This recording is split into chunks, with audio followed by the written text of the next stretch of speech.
Hello and welcome to today's bi-weekly community call. My name is Ugur. I work for the marketing team of API 3, as you might know. And today we have the Oasis protocol with us. I'm going to slightly give everybody the stage to introduce themselves. We're going to go over some questions we got beforehand, and then we're going to give you guys the opportunity to ask questions, whatever it may be, in the chat, with the usual exception, no price-related things, no exchange talk, and obviously not asking for any potential partnerships that are in the pipeline. So from API 3, I have Dave with me today. And from the Oasis side, we have Akin and Andrew with us. Hello. And yeah, I'm going to give the Oasis guys the stage first to introduce themselves and also what they do for the project and introduce Oasis itself. Yeah, You can go first, and then I can go and I'll talk about the project a little bit.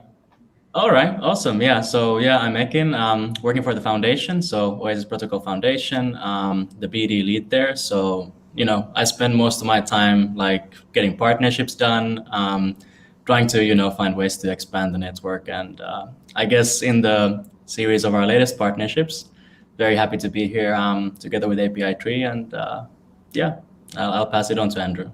Yeah, Ekin's the man. He's on the front lines, talking with everyone, evangelizing the network. I'm a little more behind the scenes, so I am head of marketing at Oasis Labs. Oasis Labs is a big contributor to the Oasis network as a whole. And so I kind of do a lot of the day-to-day stuff focused on some of the products that our team's building on top of the network, as well as supporting some folks like Ekin at the foundation on some of these network-led initiatives. So maybe I'll start talking a little bit about the network and kind of our team and how it got started. And then I know there's some questions prepared, so we're happy to dive into those, and excited to hear from the community as well if you guys have questions about the network. So the project got started back in 2018 by Dawn Song. She's a professor at the University of Berkeley, focusing on computer science and security. And she was working on some interesting privacy technology at the time with some of her students. And she had an idea about how she could apply this kind of in two ways. One, to a blockchain platform that she really felt like could expand the use cases for blockchain as a whole and open up some exciting new possibilities for DeFi. And then for some additional tooling on top of that platform that could be used by businesses who were maybe curious about blockchain and some of the privacy tech that she was building, but weren't really ready to go write an entirely decentralized app and use smart contracts and all that kind of thing. So the network she came up with, that kind of first item, that is now the Oasis network. We're live on mainnet as of a little under a year ago, and our token Rose is kind of out there in the wild as well. And what's unique about the network is a couple of things. So one, I don't know if you guys are familiar with Polkadot, but we have an interesting design that separates consensus operations, so kind of all your traditional blockchain-y type stuff like writing to the ledger and reaching consensus and all these things. We separate all those operations from compute operations, so things that happen at the smart contract layer, essentially. And what that allows us to do is really create two parallel environments that we can optimize to improve scalability of the entire network. And so the smart contract layer, or the paratime layer, has many different paratimes, we call them. And these are dedicated compute environments that can be specialized for specific use cases. So to give some examples, we have a EVN paratime. So if you wanted to go write Solidity smart contracts just like you do on Ethereum, you can do that in our EVM paratime. Those get written to the Oasis consensus layer, and you can have smart contracts and all that kind of stuff, just like you do on Ethereum, but without the high gas fees and some of the throughput bottlenecks and those kinds of things. Similarly, the Oasis Foundation team is working on the Cypher paratime, which is really our flagship confidentiality paratime. And this is where I think a lot of our cool privacy tech comes to show. And what's unique about this paratime is it uses Rust, and it also uses confidentiality technology, which we'll talk about in some of the questions later, to keep data in smart contracts private and safe. And so that unlocks a lot of really cool use cases in blockchain that previously you couldn't do before. Like, you wouldn't want to put sensitive data on a public ledger like Ethereum right now. And so we really see this as an opportunity to expand the use cases for blockchain as a whole. The third paratime we have, which is one built by the Oasis Labs team, is called the parcel paratime. And it's kind of a novel approach to developing on a blockchain. But basically what we've done is packaged a series of APIs that allow people to create data marketplaces and really manipulate and move data around and build an application on a blockchain without having to write smart contracts. So they can use kind of a traditional Web 2 interface, which you might think of as an API, but built on and with, including a lot of the benefits of a Web 3 environment. So that's kind of a quick overview of the Oasis network as a whole. What folks can do with it. You can write smart contracts on our various paratimes. You can run nodes on either paratimes or the consensus layer. Both those layers are entirely decentralized. What else can you do? I think that's about it. Oh, and the last thing, but most importantly, you can build your own paratime. So that paratime layer is entirely open. So if you wanted to say write a custom paratime for doing machine learning on blockchain, that there's a team interested in doing that right now, you could do that in such a way that you wouldn't have to worry about the semantics of Solidity or a particular chain that you're building on. You could really write your own paratime and then take advantage of the Oasis consensus layer to ensure that it was decentralized and immutable. So that's a quick overview of the Oasis network and kind of what we're doing right now. Really excited to chat with all you guys and take some of the questions that you have. Perfect. Great. Thanks for the intro. Gonna give it to Dave, who's gonna do the API 3 part for this. Hi guys. For anybody from Oasis joining, I can give a quick rundown on API 3. My name is Dave. I lead the blockchain-based business development side of API 3. So I'm out speaking to platforms that we want to make able to use our data and applications that want to build something using our data. API 3 is an Oracle project, but it's an Oracle project that focuses on creating a network of first-party oracles, essentially. The first-party oracle is where the data provider provides the data directly to blockchain without needing a kind of middleware layer of Oracle nodes. To do this, we've created our own oracle called AirNode, which is designed to be essentially maintenance-free and very easy to operate, so data providers can provide data without needing to hire full-time blockchain developers, touch blockchain currencies, or deal with the compliance around that as well. So essentially, data requesters fund their own wallets. Data requests are answered in parallel rather than in serial. So one stuck transaction doesn't affect anybody other than the person that it happens to. And it's really designed to help improve the adoption of blockchain among people who actually provide data to existing Web 2 projects. So we announced the API 3 Alliance a couple of weeks ago, which is a group of over 125 data providers who are running AirNode. And we're seeing very good adoption, very good interest for it. And the question, I guess, is why would we bother getting data providers to run their own Oracle? And the answer is that it actually gives you quite a few advantages over standard third-party oracles. And the main one is, if you think back to the Oracle problem states that whenever you're putting data on the blockchain, you don't want to have to trust a single third-party node. And the Oracle problem instantly assumes you're using a third-party node. And the reason behind this is that generally Oracle nodes have been hard to operate. So by creating an easy one, we remove the assumption that you need a third party at all. So a data source can write directly to blockchain. And that way you can get around having to use any third-party nodes. So you remove a massive Sybil attack vector from any data setup here. And the other thing, which is a lot more relevant for Oasis and for the private part of this, is the data provider can write directly to blockchain without needing a third-party layer of nodes to have potential access to data. So if you have sensitive data and you're looking to make that available in a private smart contract, you don't need a privacy-preserving layer of nodes to trust or a consensus mechanism around there. So it makes everything much more secure, and we have GDPR audits that prove that if you run this Oracle, you retain full access to your data. There's no third party that interferes with it. It runs within their own existing cloud environments, and it can be run in a way where the downtime and uptime are identical to the API itself. So that's why we have the first-party nodes. We're also building data feeds out of these individual first-party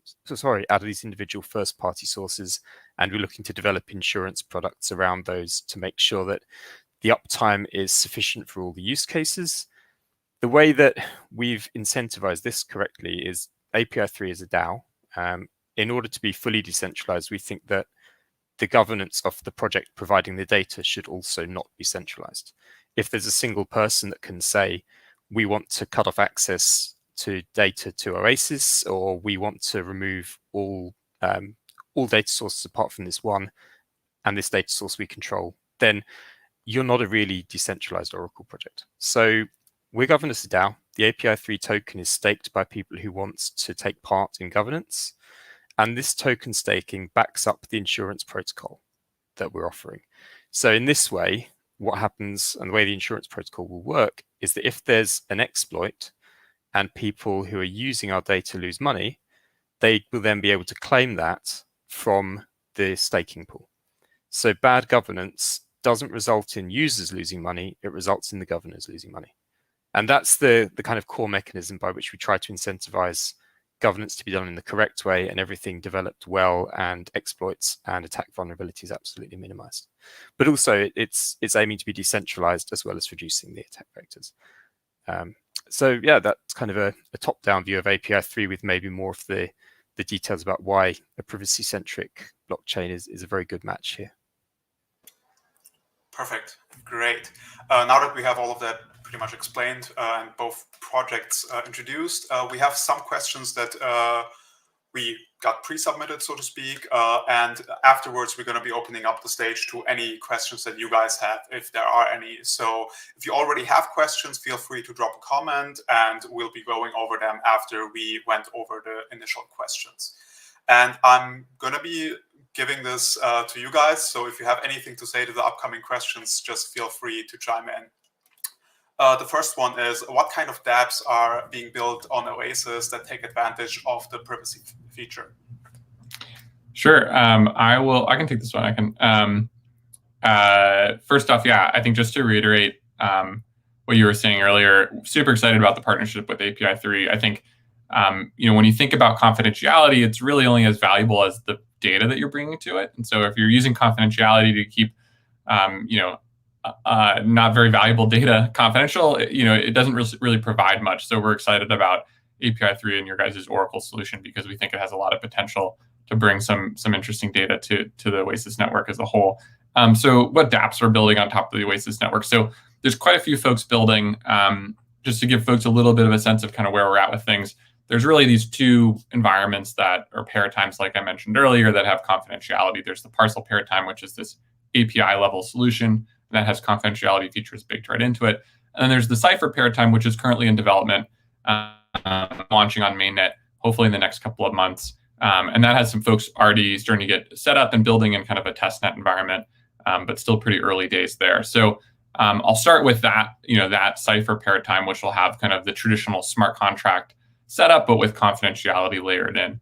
And so on Cypher, our main target and who we really think this is going to be most valuable for are decentralized, is DeFi protocols. And so we're working with the team building a decentralized exchange where you can actually keep the transactions and the volume amounts and all these kind of interesting data that is oftentimes used to actually manipulate the market on other public chains confidential. And so we're really excited about the type of DeFi projects building on there, and TBD about all the names, but more to come on that as we get closer to the actual Cypher launch.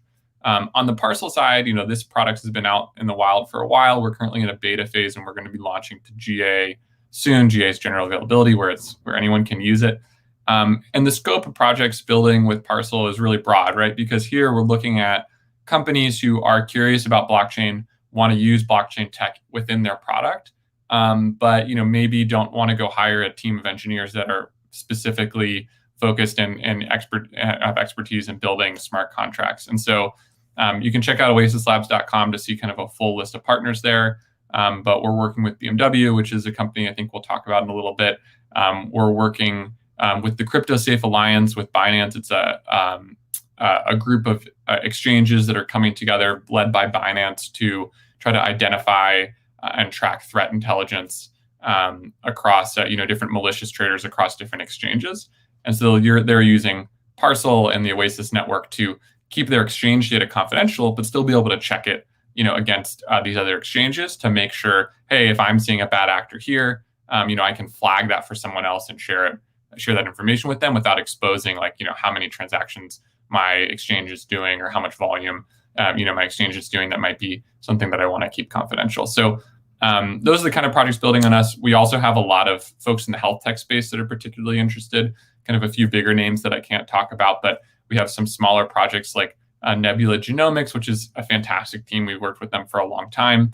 and they use our technology to both track and give users control of the sequence genome data that they're producing as part of a kind of ancestry and health genome sequencing project like 23andMe or Ancestry.com, if you're familiar with that. So a lot of really exciting projects that are building kind of both with this API solution, and then kind of more to come on the Cypher side as we actually have these paradigms available, or the confidential smart contracts available.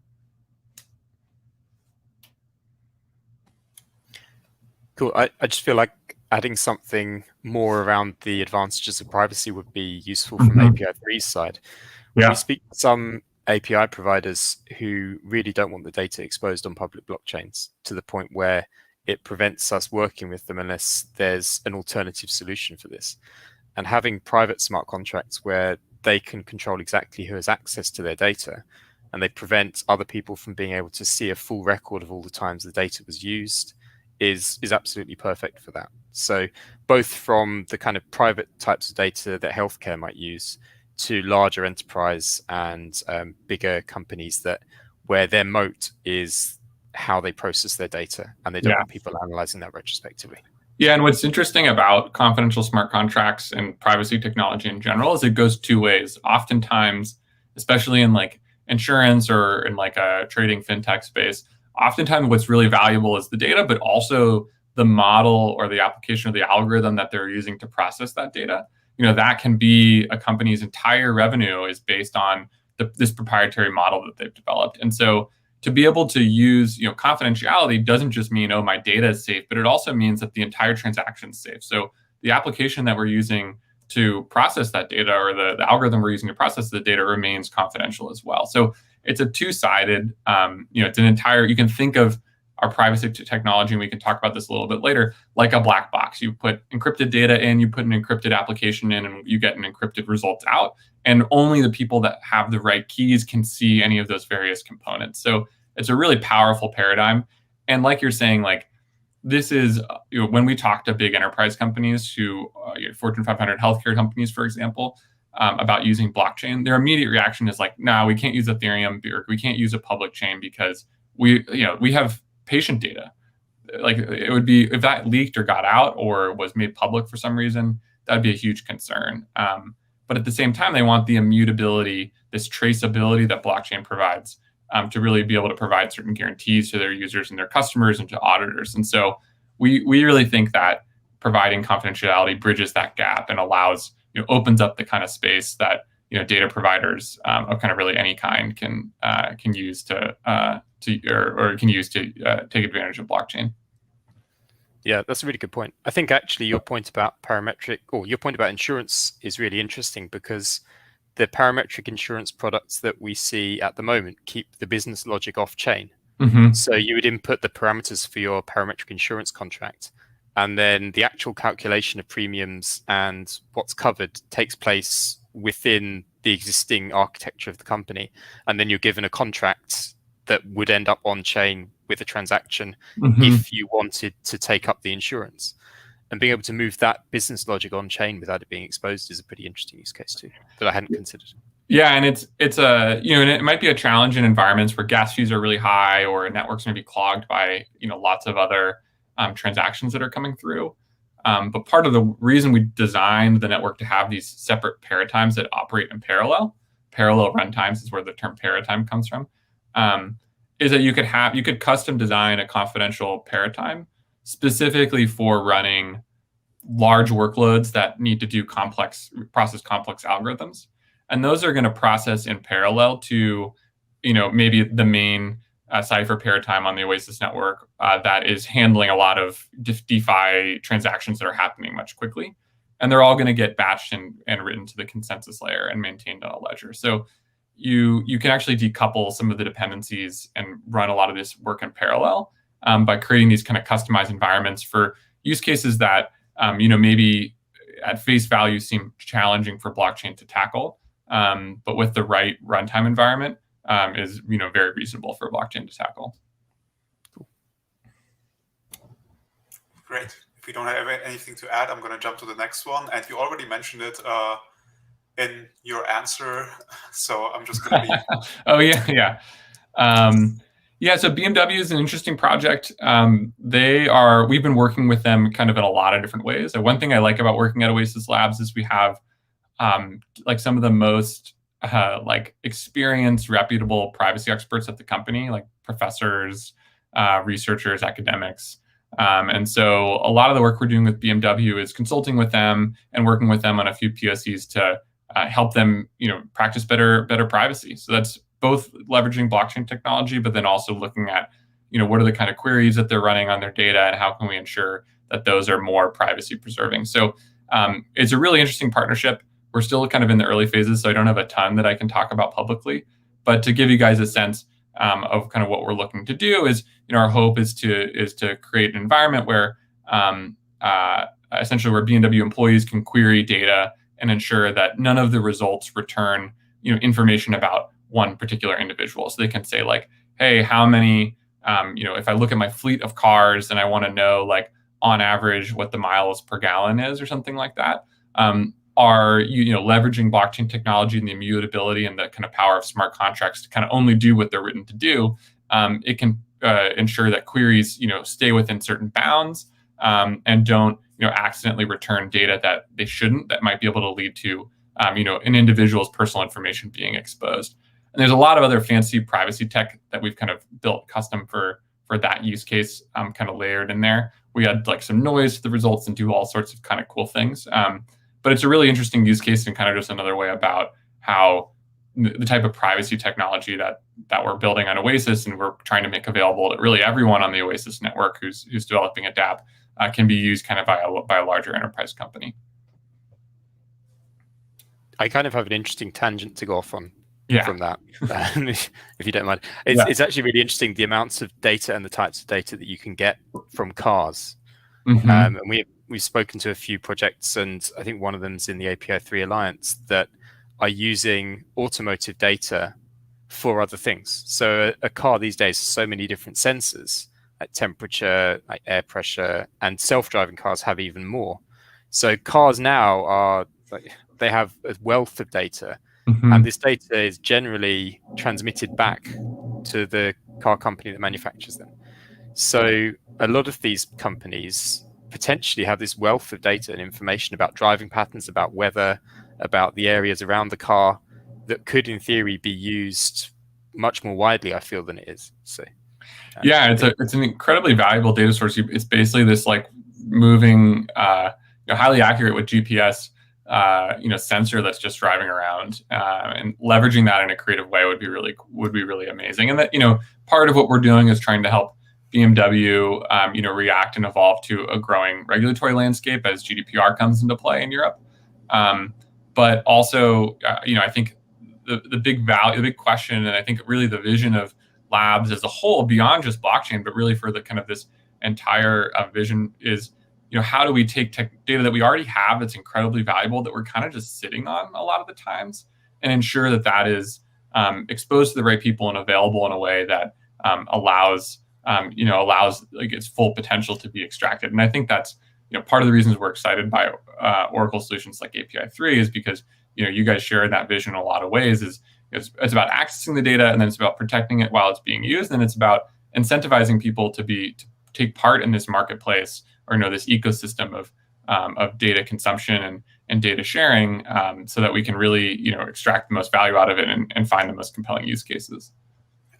One aspect that I just want to also throw in, like car manufacturers like Mercedes are already allowing that. For instance, I think there's a insurance product that is built on top that uses basically your driving behavior to give you a better rate. And technically speaking, if that data is somehow made available in the private way on a public ledger, then there could be some type of insurance product built out while keeping the information of the person driving actually private. Yeah, I mean, I use a company called Metromile that they have a little little device that plugs into my car, and they track my location and track my driving behavior. And it's like a per mile insurance product. So like it only charges me like cents per mile on top of a flat rate. And it's really neat. And I kind of, I make the argument that like, I guess I get a lower price than what I'm paying for is a little bit of loss of privacy, because who knows what they're doing with the data. But I'd love to have that additional guarantee of like, oh no, I get to control the data. And I get to, I know how it's being used, and I get to opt in and out of certain things. And specifically, Parcel is really designed to do that. I mean, it's designed to put individuals in control of their data in a way that other apps traditionally haven't been able to do. But yeah, the driving spaces are really, or the automobile space is a really interesting source of data, and I think a lot of innovation will come out of that space in the future. Cool. Gonna jump to the next one. You're co-sponsoring the development of a Rust version of AirNode. When do you think this will be done and data will be available? Yeah, maybe I can take that one. Yeah, so this the cool thing about this is that it's an open grant. So we want to incentivize third-party teams to give their proposals and integrate that. So I think what we're in our end doing is evaluating now, and I'm sure you guys at API 3 also are doing the same. So we kind of noticed from we have this grants program. So we give grants from any developer from like 5 to 50K worth of our tokens, who make a reasonable proposal that adds something valuable to the network. So, we noticed that's like an open platform. So anybody can apply if they have a qualified team and everything like that. But, sometimes there's some different things that we really need. We know as the kind of organization running the network, we know that we need to have these valuable pieces to our ecosystem. So we were really happy to kind of, agree on that, because we do know that we need somebody to provide this type of data that you do. So, it's open grants. We're open to any other provider. In any other area as well, but the cool thing is, I think we hope to see a lot of applications in the coming future and to have it running as fast as possible. So that would be the goal. Yeah, I agree with everything Ekin said. One of our community members has also published a public. Let me read it directly from the site so I don't get it wrong. He's published a public crate for AirNode already. So I think some of the development work has already been done by the community. I don't know exactly how that translates to the finished Rust AirNode, but he thinks it will help. I've been speaking to a couple of teams who might be interested in doing it as well from my end. So it's in place, but the actual timeline to finishing it will depend on how quickly the development teams will be able to work on it. Yeah, we're excited about this. I mean, Rust is a really compelling language. We take advantage. I don't know how technical folks want to get. I can nerd out on this stuff all day, but we take advantage of WebAssembly quite a bit. It's a super powerful primitive on our network, and we're excited to see the project kicked off, and we think it's going to be really valuable both for the Oasis network, but also for kind of the broader community as a whole. Great answers. Gonna jump. We have 2 more, so if there are any community questions that you want to drop, you can begin to ask us anything you'd like. Next one is, since private smart contracts are possible on Oasis, what data will be usable on it that might not have a use case on Ethereum? Yeah. Kind of touched a little bit on it, but yeah. Yeah, no, this is a great question. It kind of gets, I think, to the heart of why confidentiality is important in a decentralized blockchain network. But yeah, we touched on it a little bit. I mean, I think DeFi is going to be probably the first use case we're going to see as we launch these later this year. And mostly for a market manipulation reason, right? Front running is kind of a common issue on public chains, where essentially someone can see an order coming through, they can pay more to get ahead of that order, and then they can take advantage of it by getting a price in between and pocketing the difference. So we see confidentiality as a way to, in a DeFi level, as a way to avoid that. I think expanding it a little bit broader and maybe potentially more interesting if you start to think about the upper bound of what confidentiality can do in DeFi, is really starting to bring some of this reputation data on chain to allow people to potentially get under collateralized or loans at a lower collateral level than they are right now, based on a reputation or score that they might have that takes advantage of banking data, for example, that you wouldn't want to put on a public chain, right? So we're really excited about those particular situations where we think they really DeFi can really value, both from removing this market manipulation opportunities, but then also creating these situations where you can potentially build more complex or more traditional real world DeFi apps that leverage sensitive personal data. I think beyond that, like Oasis Labs does a lot of work in the health tech space, and so we're excited to see how you can tokenize, other assets that might, you want to keep. You might want to make sure they remain confidential as well, like personal health data or genome data or anything like that you could use in in various applications. But I don't know. I imagine there's probably some really cool folks in the alliance that probably want to bring some confidential data to the chain as well.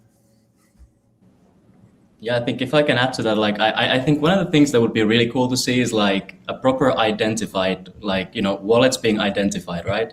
Because then you can, I'm sure this will come, and like, you can, if you know who the counterparty is of your trade, you can actually pipe in the existing financial system on top of a blockchain, because one of the largest barriers at the moment for like DeFi to really get like large adoption and to kind of start replacing those existing legacy systems is that you don't really know necessarily who's the counterparty you're trading with.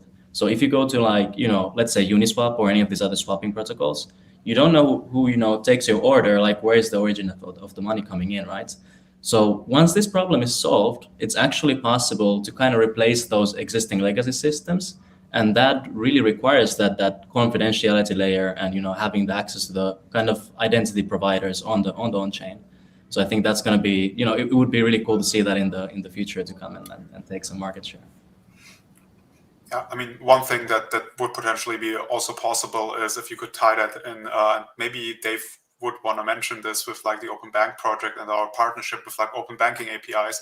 You could actually like build up an environment where a smart contract triggers a wire transfer and everything is basically connected to the old system while keeping everything confidential. And that is just huge. It has huge implications. And basically it opens, like, people think DeFi now is big, but the moment you plug that outside world basically into it, it becomes enormous. Yeah. You suddenly have on-ramps for assets that didn't exist before, right? And it's really powerful. Sorry, I interrupted you, Dave. No, so I was just going to agree. I think anything that bridges the gap between traditional finance and blockchain is a really good thing. And even here, if you have this kind of confidential ability to initiate transactions, you can expand the use case even to conventional banking settlements and speed those up, which is it takes everything back to the original envisaged use case of Bitcoin, which is replacing the traditional banking infrastructure. You can do this in a way that builds on the banking infrastructure, but sorts the settlement layer out. So as well as DeFi and the exciting stuff. Yeah, it's pretty exciting stuff. And I mean, one kind of maybe just to illuminate a little bit about kind of how we're thinking about the Oasis network and the broader ecosystem, because here we're talking about data on Ethereum. We think there's a lot of fantastic chains out there that are doing really good work, and there's a lot of really exciting projects on those. And so, we don't think of Oasis Network as being the chain, right? Like, oh, you should do everything on the Oasis Network, right? We have these customized paradigms, and we think as those get developed, there's going to be more and more capabilities of the network as a whole. But we really look at ourselves as complementing a lot of what's happening on Ethereum today. So in theory, you could have some of your DeFi protocol run on Ethereum to take advantage of that really robust and impressive ecosystem. And you could have other components that you maybe wanted to keep confidential. Behind the scenes, you could run those on the Oasis network and kind of take advantage of our tech there. So, at a macro level, we really like to think of ourselves as a companion or like as a confidentiality provider to the broader blockchain ecosystem, and not kind of the layer one that you should use, if that makes sense. Great. We have a final one before we'll open up the stage. What kinds of TEE does Oasis support? You touched upon it like a little bit in your explanation, but yeah. Yeah, so maybe I'll start by just explaining what a T is. It's not what I'm drinking in my cup. It's capital TEE. It's called a Trusted Execution Environment. And this is some of the technology that the CEO and founder of Oasis Labs, Dawn, was really working on and doing her research on early on. And put it simply, the best explanation that works for me is it's a piece of hardware that's actually on a device. So a node running on the Cypher paratime and in the consensus layer needs to have this piece of hardware on their device. And what it does, it's like a chip, and you can think about it like a black box. I kind of gave that analogy before. The application that's running goes into that black box, data, encrypted data goes in as well, and then what comes out is an encrypted result, and also keys are managed in such a way that only certain people can access that information.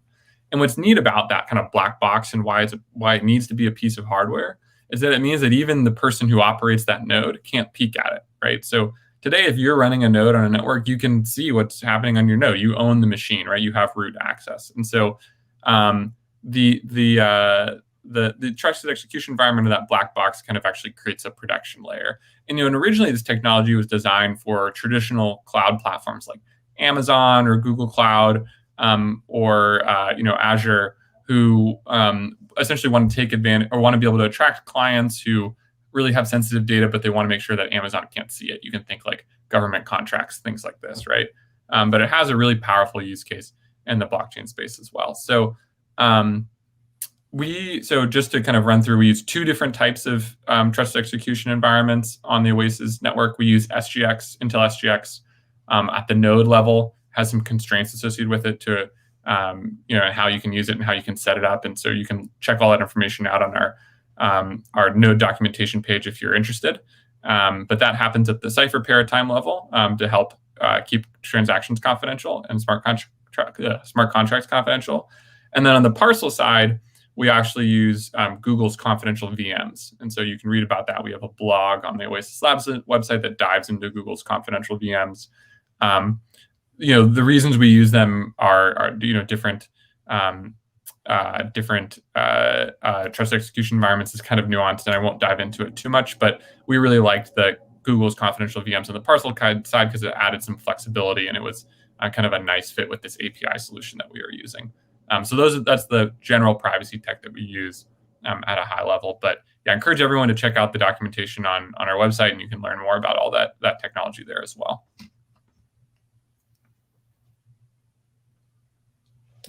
Perfect.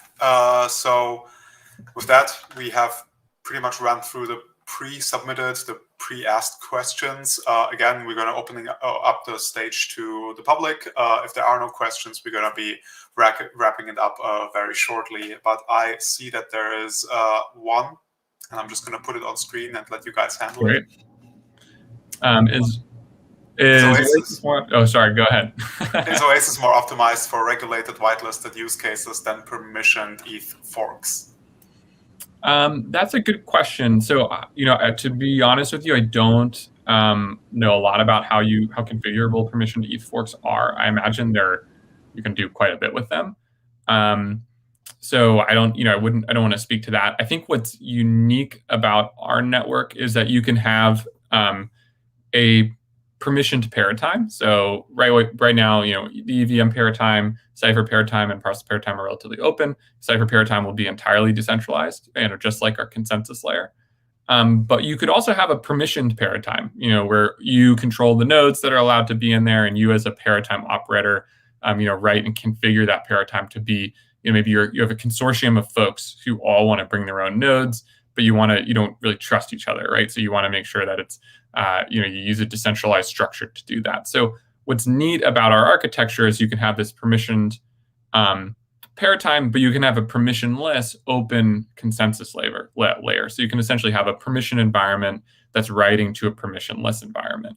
And so that, I think, is really compelling for folks who actually really want to take advantage of not just the permissioned technology that comes, or the blockchain technology that comes into organizing a small group of untrusting parties, but also the just like really valuable public nature of a blockchain and the immutability of those records.